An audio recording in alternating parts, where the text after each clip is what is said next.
잠시 기도하고 말씀 나누겠습니다. 오늘도 부활의 주님을 찬양하며 함께 말씀을 나눕니다. 주님, 이 말씀 전하는 자나 듣는 자나 피차 은혜의 시간 되게 하옵소서. 감사드리며 예수님의 이름으로 기도드리옵나이다. 아멘.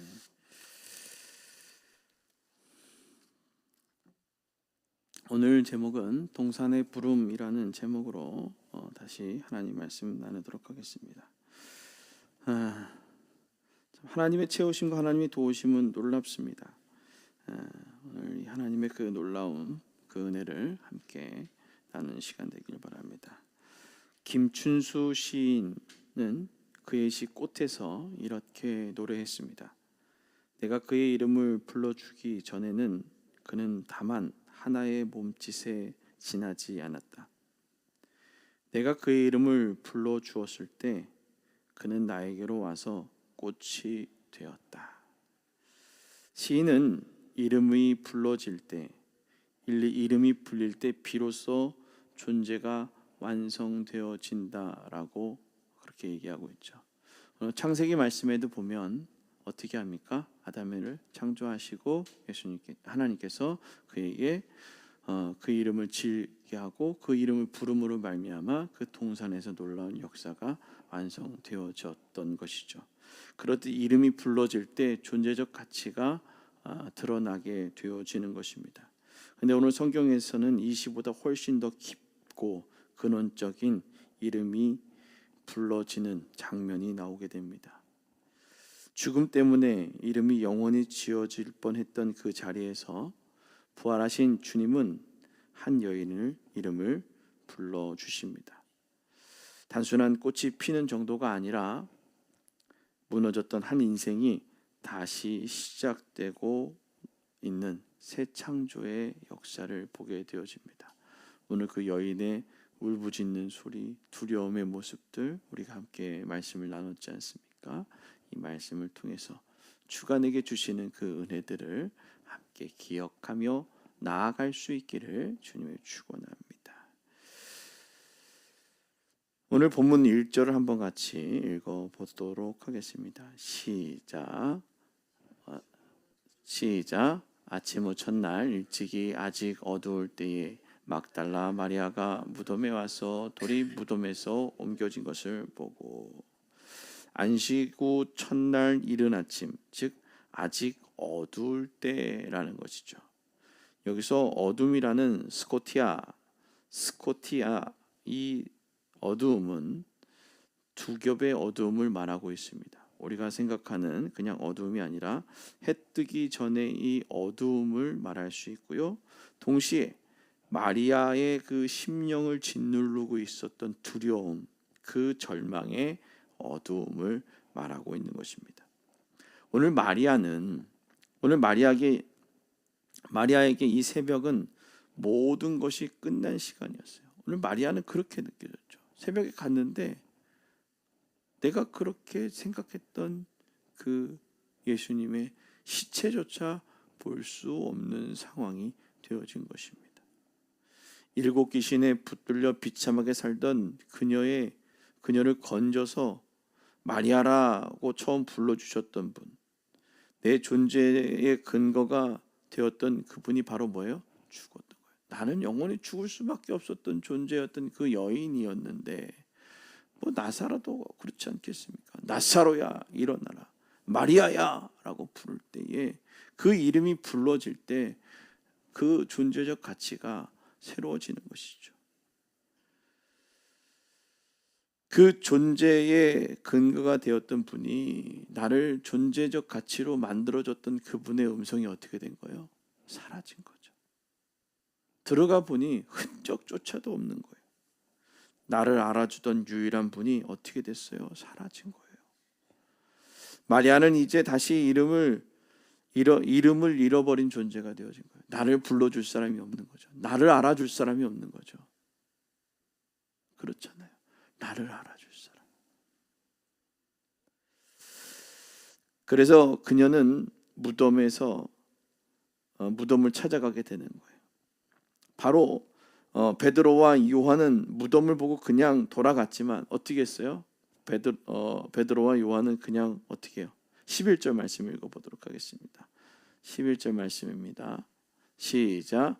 마리아는 무덤 밖에서 울고 있더니 울면서 구부려 무덤 안을 들여다보니. 아멘. 자, 마리아는 그렇게 하고 있었는데 베드로와 요한은 그냥 보고 돌아갔대요. 마리아는 떠나지 못했다라는 거예요. 무덤 밖에서 어떻게 하고 있어요? 울고 있었던 거죠. 거기 가면 뭐라도 다시 찾을 수 있을까? 여기서 클라이오라고 하는 이 울음은 그냥 흐느껴 우는 게 아니라 목놓아 통곡하는 소리를 얘기하는 거예요. 어떻게 살아갈까요? 라고 말하는 거예요. 나의 존재적 근원이 되어졌던 그가 없는데 나는 어떻게 살아갈까요? 라고 얘기를 하는 거예요. 울죠. 그렇게 울 수밖에 없는 상황이었던 거죠. 근데 천사가 나타나 어찌하여 우느냐? 그런데 물어도 대답은 하나뿐이었습니다. 내 주님을 사람들이 가져가는데 어디 두었는지 알지 못하겠습니다. 눈물이 나서 그렇게 울고 그렇게 찾아도 본인이 할 수 있는 것은 뭐예요? 알 수 없다라는 거였던 거예요. 사랑하는 성도 여러분, 이것이 오늘 우리가 사는 시대의 모습이 아닐까 생각됩니다. 통계에 따르면 1인 가구가 벌써 35%를 넘었다고 합니다. 수많은 사람들이 하루 종일 자기 이름 한번 불리지 못한 채 잠자리에 들어간대요. 그냥 혼자 TV 보면서 그렇게 하루를 살아가는 사람들이 그렇게 많다라는 거죠. 수많은 사람들이 하루 종일 자기 이름 한번 불리지 못한 채 잠자리에 들고 있는 우리의 세대들. 군중 속에서 번호로 혹은 직함으로 불릴 뿐 진정한 나로 불리지 못하는 세대. 그렇잖아요. 어린 적 친구들을 만나면 내 이름들을 부르고 별명을 부르면서 이렇게 막 하는데 이제는 뭐 저 같은 거 목사님 아니면 뭐 다들 뭐 이사님 아니면 뭐 부장님 아니면 사장님 아니면 누구 이런 이름으로 불려질 뿐 진짜 나를 아는 나로서 불려지지 못하는 세대에 살아가고 있다는 것입니다. 바로 이 존재가 흐려진 채 살아가는 스코티아, 바로 새벽이 바로 우리의 현실이다라는 거예요. 그런데 반전이 일어나죠. 14절을 한번 읽어보겠습니다. 시작. 이 말을 하고 뒤를 돌이켜 예수께서 서 계신 것을 보았으나 예수이신 줄 알아보지 못하더라. 아멘. 마리아가 뒤를 돌았을 때 그렇게 흐느껴 울다가 뒤를 딱 돌았을 때에 누가 서 있었는데 성경은 이렇게 기록하죠. 뭐라고요? 따라합니다. 예수인 줄 알지 못하더라. 예수인 줄 몰랐대요. 여러분들에게 손을 내밀어서 위로했는데 그 손길을 구별하지 못하는 거예요. 왜 몰랐을까? 항상 제가 여러분들의 성경에 항상 질문을 던지잖아요. 왜 몰랐을까요? 유은경 집사님 왜 몰랐을까요? 응? 왜 몰랐을까요? 눈이 퉁퉁 버가지고선 앞이 안 보였을까요? 너무 많이 울어가지고 그랬잖아요. 윤문희 집사님 어떻게 해요? 막 너무 많이 울으니까 앞이 흐려가지고 시야가 흐려서 누구지? 형체는 보이는데 혹 지금이야 우리가 눈시력이 나빠졌다는 걸 아니까 눈시력이 원래 안 좋구나. 뒤를 돌아서 있는 사람은 누군지도 잘 모르고 형체만 보였구나. 뭐 이렇게 생각할까요? 이것을 영적으로 해석하면 영적인 눈이 멀어 있는 상태라는 거예요. 오늘 그 여인이 충분히 울었음에도 불구하고 영적인 영안이 닫혀버렸으니까 그가 누구인지 알아볼 수 있는 지혜가 없는 거죠. 여인이 눈이 없는 거예요. 그저 자기 욕심에 울고 있지는 않는가라는 거죠. 부활하신 주님은 이제 이전에 육에 갇혀 계시지 않기 때문에 주님은 새로운 생명의 몸으로 오셨습니다. 7절에 보면 머리에 썼던 수건이 따로 개어 있었다라고 얘기하죠. 죽음의 흔적을 말끔히 벗어두고 나오신 분이에요. 즉 다시금 얘기하면 예전의 모습만을 생각하고 있었으니까 예수님을 어떻게 해요? 알아볼 수 없는 거예요. 변화된 모습, 하나님의 그 새로운 모습으로 오신 그 예수 그리스도를 알지 못하니까, 알 수 없으니까, 생각나지 않으니까, 아니 알아볼 수 있는 뭔가가 없으니까 그렇게 되어지는 거죠. 인격적인 부름이 없으면 우리는 결코 바로 주님을 알아볼 수 없다는 거예요. 따라합니다. 인격적인 부름이 없으면 우리는 결코 주님을 알아볼 수 없습니다. 아멘. 오늘 여러분들에게 가장 중요한 것은 인격적인 만남이 있어야 된다는 거예요. 하나님을 인격적으로, 예수님을 인격적으로 그 뜨거운 만남이 있어야 그분이 누구인지 알아볼 수 있는 은혜가 있다라는 것이죠.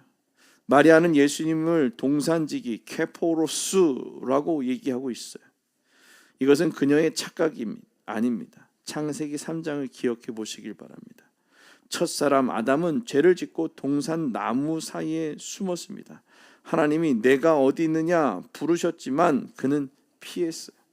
그 결과 인간은 동시에 동산에서 쫓겨나고 자기 이름을 잃어버리게 되어진 거예요. 바로 동산지기, 바로 우리는 볼 수 없게 되어진 거예요. 동산지기만 보게 되어지는 거예요. 동산에서 쫓겨났기 때문에. 이해가십니까? 우리가 원죄로 말미암아 죽어 있기 때문에 다시금 예수님을 인격적으로 만나지 않고 하나님을 인격적으로 만나지 않다면 그분을 볼 수 있는 눈이 없다라는 거예요. 첫사람 아담이 죄를 짓고 동산 나무의 사이에 숨었을 때 하나님 내가 어디 있느냐라고 부르셨으면 그는 피했다라는 거예요. 볼 수 없었던 거죠. 그 결과 인간은 동시에 어떻게 해요? 동산에서 뭐 했다고요? 쫓겨났다라는 거죠. 그리고 쫓겨나니까 이름을 잃어버리게 된 거죠. 불러주는 사람이 없는 거잖아요. 하나님께서 아담아 아담아 불렀는데 쫓겨났으니까, 아니 피했으니까. 요즘 잘 피하잖아요. 전화해도 피하고 문자해도 피하고 스팸으로 피하고.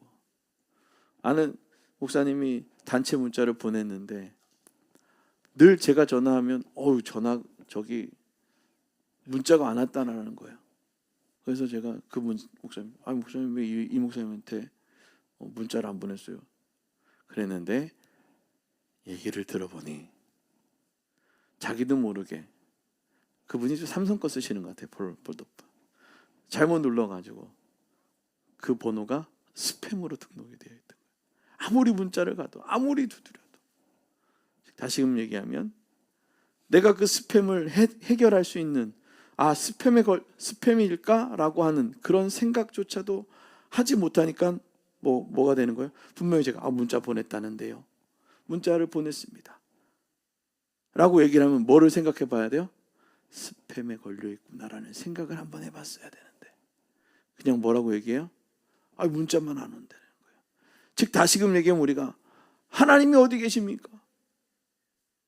왜요? 하나님을 보려는 그 눈이 사라져버린 거예요. 우리 믿음의 그 눈이 사라져버린 거예요. 하나님에 대해서 어떻게 해요? 스팸, 필터 처리해버린 거예요.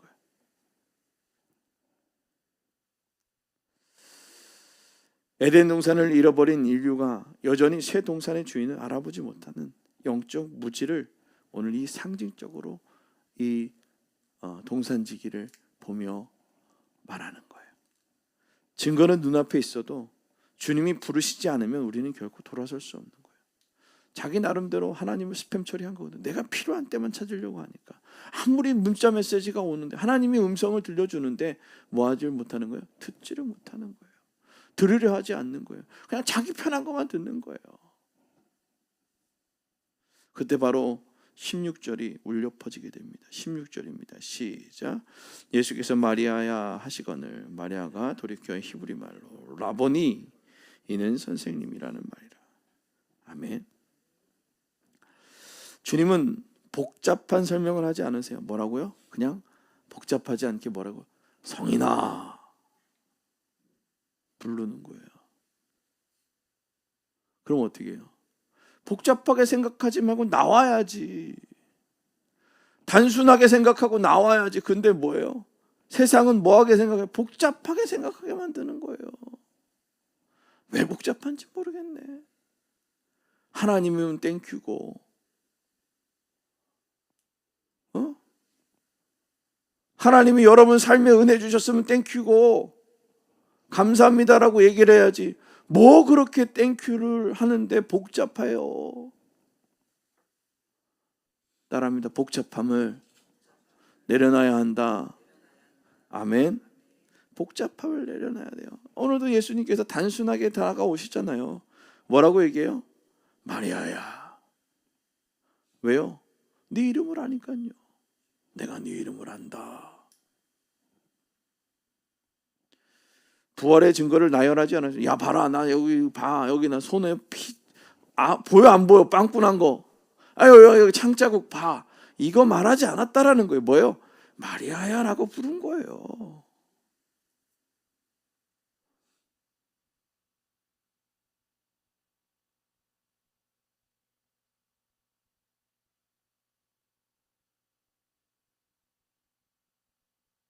부활의 증거를 나열하지도 않고 그냥 히브리 발음으로 마리아가 평상시 들어왔던 그 목소리로 불러주는 거예요. 그 음성으로. 희진아 이렇게 불러주죠. 내가 널 다 보고 있단다. 알고 있단다. 그 모든 것이 그 말 한마디에 담겨 있는 거예요. 귀신이 들렸던 날의 치유. 누구만 알아요? 주님만 아시죠. 갈릴리에서의 동행 누구만 알아요? 주님만 아시죠. 십자가 아래서 눈물, 주님은 그 모든 시간을 기억하며 부르신 거예요. 성인아, 너 울고 있을 때 혼자 그냥 그 집구석에서 그럴 때 어떻게 했다고요? 알고 계신다고요.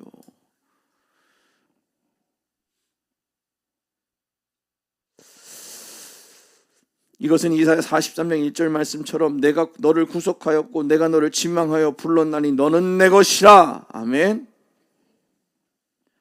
여러분 하나님 것이라고요. 하나님의 약속의 성취를 오늘 성경은 말하고 있는 거예요. 선한 목자가 죽음의 권세를 깨고 나와서 자기의 양의 이름을 부르는 장면이죠.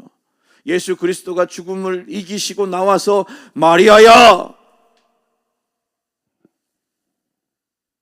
마리아의 대답의 진동이 흘러나옵니다. 뭐라고요? 라보니. 그냥 선생이 아니라 나의 선생님이다라는 거예요.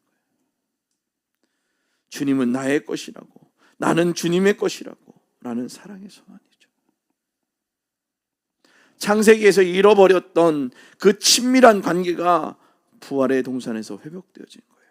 부활의 동산에서 쫓겨났던 우리가 그 예수로 말미암아 그 부활의 완성이 되어지는 거죠. 동산의 회복이 시작되어지는 겁니다. 에덴에서 놓쳤던 하나님의 부름이 드디어 마리아에게 도착했고, 여러분들이 스팸으로 처리했던 그것들이 폰이 리셋이 되면서 다시금 이제 그 전화로 뭐예요? 메시지가 도착하기 시작하는 거예요. 에덴에서 놓쳤던 하나님의 부름이 드디어 마리아에게 도착했습니다. 그리고 예수님은 곧바로 말씀하시죠. 나를 붙들지 마라. 멘무함트. 가서 내 형제들에게 전하라. 부활의 부름은 나 혼자서 나누는 감격이 아니에요. 여러분 부활의 사실을 믿으십니까? 감격을 믿으십니까? 그 감격이 여러분 마음에 있습니까? 그렇다면 변하셔야 되는 거예요. 부름받은 자는 반드시 파송됩니다. 이것이 바로 부활의 구조입니다. 따라합니다. 부름받은 자는 반드시 파송된다. 아멘. 옆에 있는 분하고 옆에 있는 손을 꼭 잡고, 잡을 수 있는 세게 잡아봐요. 자, 부름받은 자는 반드시 파송됩니다. 아멘. 파송되어지는 거예요. 그 기쁨을 어떻게 전하는 거예요? 아멘. 오늘 18절을 읽어보기 원하는 18절입니다. 시작.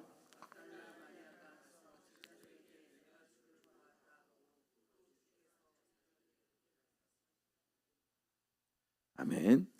막달라 마리아가 가서 제자들에게 이르되 내가 주를 보았다 하고, 내가 주를 보았다라는 것은 헬라어로 헤오라카라고 얘기합니다. 카. 완료형인데 나는 주님을 만났고요. 나 만났었지가 아니라 만났고예요. 완료예요. 만났다라는 거예요. 그 만남을 어떻게 했냐면 그 만남의 사건은 지금 이 순간에 내 안에서 살아서 움직이고 있다는 거예요. 할렐루야. 주님을 만나셨습니까? 아멘. 그렇다면 이제 여러분 안에서 역동하실 것입니다. 제가 여러분한테 기도할 때 이런 기도 해드린 적이 있어요. 하나님, 주의 성령이 이곳에 임하여 주셔서 머리부터 발끝까지 운행하여 주옵소서. 왜 그러냐면 주의 성령이 우리의 머리부터 발끝까지 운행해야 되는데 우리가 그 성령의 움직임을 제한하더라는 거예요. 하나님, 여기까지만요, 여기까지만요, 여기까지만요, 여기까지만요. 더 이상 하나님께 내어주기는 조금 곤란합니다. 이런 게 아니다. 머리부터 발끝까지 주의 성령께 내 모든 것을 내어놓을 때 주님께서는 우리를 사용하신다는 거죠. 마리아의 간증은 과거의 추억이 아니라 지금도 유효한 현재의 사건이었다는 거예요. 오늘 여러분 하나님을 만나는 그 은혜가 과거의 사건이 아니라 지금도 여러분 삶 가운데에서 일어나는 놀라운 사건이라는 거예요. 아멘. 그 사건이 지금 현재의 사건이로 오늘도 마리아처럼 우리 안에 네 가지로 동작하고 있을 줄로 믿습니다. 그 네 가지 중에 첫 번째는 뭐냐? 따라합니다. 돌아섭시다. 옆에 있는 분하고 눈을 보고 돌아섭시다. 나의 예전의 삶에서 돌아섭시다. 내 예전의 나쁜 습관에서 돌아섭시다. 아멘. 어둠과 무덤만 보시던 시선을 돌려 주님을 향하는 거예요. 잘못된 습관들, 잘못된 모습들이 어떻게 돼요? 주를 바라보는 거예요. 두 번째로는 따라합니다. 이름을 들으십시오. 옆에 있는 분하고 우리 이름을 들으십시다. 여러분의 이름을 부르잖아요. 아멘. 예배 중에 기도 중에 주님이 내 이름을 부르시는 세미한 음성의 귀를 기울여야 돼요. 예배자로 서 있는 여러분들에게 이제 하나님께서 말씀하시는 거예요. 내가 찾는 그 예배자가 되기를 원합니다. 주님 말씀하옵소서. 귀를 쫑긋 해야죠. 쫑긋. 여러분, 우리 망원경 얘기 잘 아시죠? 우리가 망원경을 저 멀리 있는 것에 그 세밀한 것까지 보기 위해서는 어떻게 해야 돼요? 조그마한 거 가지고 볼 수 있어요? 아니죠. 엄청난 그 망원경을 가지고선 세밀하게 보는 거예요. 그만큼 귀를 충분히 열어놓는 거예요. 오늘 주님이 예배 중에 여러분의 이름을 부르심에 충분히 마음을 열고 들으시길 바랍니다. 세 번째로는 따라합니다. 응답합시다. 좀 제발 좀 응답 좀 해요. 응답은 뭐냐? 어디 누구 부르면 예 여기 있습니다라고 해야 되는데 나 찾아봐요 이러지 말고 나 나올지 말지 한번 찾아봐요 이거 말고 어떻게 해요? 나오는 거예요. 아멘. 뭐라고 얘기합니까? 라보니, 주님은 나의 주님이십니다. 따라합니다. 주님은 나의 주님이십니다. 아멘. 주님은 나의 주님이세요. 얼마나 감사한 일이에요. 주님이 나의 주님으로 나를 지켜주시고 보호하시고 나를 일하게 하시고 움직이게 하시고 만나게 하시고 도우시게 하시고 살아가게 하시고 호흡하게 하시고 뭐 이렇게 하시는 게 너무 많아. 그렇죠? 그런 은혜가 저와 여러분 가운데 있다는 거예요. 오늘 우리 주변에 여전히 이름이 지어진 채 살아가는 이들이 많아요. 그래서 우리가 세 번째로 뭐 했어요? 응답했죠. 마지막 네 번째 뭐 해야 돼요? 따릅니다. 가서 전하라. 마리아가 어떻게 했어요? 거기서 라보니 하고 아멘. 거기서 저도 그럼 이제 동산 안으로 그 굴에 들어가서 같이 살겠습니다. 이렇게 했어요. 어떻게 했어요? 다시 가서 만나서 나 오늘 말이야 동산에서 말이야 너희들 간 다음에 동산 안에 들어가서 봤더니 누가 있는지 알아? 내 뒤에 예수님이 날 보고 마리아라고 불렀어. 나 정말 울고 있었는데 나 울고서 막 눈이 안 보이고 눈 탁 불어가지고선 뒤를 돌아봤더니 귀신 들려가지고 죽을 뻔했던 나, 힘들어서 어려웠던 나, 혼자 울고 있었던 나에게 찾아와서 말씀하신 그 주님의 음성이 내게 들렸어. 나 마리아라고 불러줬단 말이야. 나 예수님 만났어. 나 예수님 만났다. 그렇게 알고 있었던 그들에게, 그의 제자로 함께 살았던 그들에게 말하고 있는 거예요. 나 만났다라고요. 나 예수님 만났다라고요.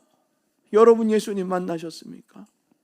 그 사람들에게 나 예수님 만났다라고, 그 하나님이 그렇게 내게 편안하다고, 나에게 평강을 주셨다라고, 나의 삶의 모든 일들을 지켜주시고 함께 하셨고 그 세밀한 것까지 역사하셨다라고 선포하셨냐고요.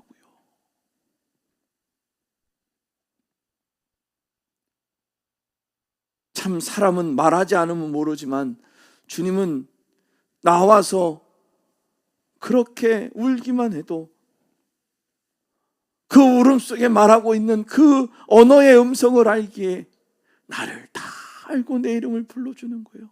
민서야! 내가 너를 잘 알지 않느냐?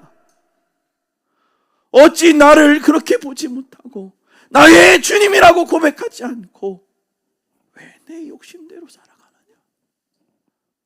오늘 우리 한 사람 한 사람의 이름을 부르며 그렇게 말씀하고 계시는 겁니다. 오늘 우리가 살아가는 이 세상은 고독한 경쟁 속에 번호로만 취급받고 살아갑니다. 아무도 이름을 불러지지 않는 존재의 끝자락에 서 있는 이들, 우리가 이제 그들에게 가서 전해야 됩니다. 하나님이 내 이름을 부르고 계셔. 부활하신 주님이 이제 당신의 이름을 알고 계신다고. 그분이 이제 여러분 한 분 한 분을 부르듯 이제 여러분들의 그 부름을 통해 또 다른 이들에게 그 부름의 소식들이 전하게 되어질 줄로 믿습니다. 기도하겠습니다. 살아계신 주님, 에덴에서 내가 어디 있느냐 부르실 때에 그 사랑이 오늘 부활의 동산에서 마리아의 이름을 부르십니다. 이 시간 예배하는 우리 한 사람 한 사람이 이름을 알고 계심을 믿습니다. 세상이 우리를 번호로 부르고 성과로 평가할 때 우리는 주님은 우리의 이름을 부르며 너는 내 것이라 말씀하심을 믿습니다. 그 부름에 돌아서게 하여 주옵소서. 나의 주님이라고 고백하게 하옵소서. 그리고 이제 세상으로 나아가 이름을 잃어버린 수많은 이들에게 부활의 음성을 전하는 마리아들이 되게 하여 주옵소서. 우리의 이름을 생명책에 기록하시고 영원히 불러주시는 예수님의 이름으로 기도드리옵나이다. 아멘. 우리 다 일어나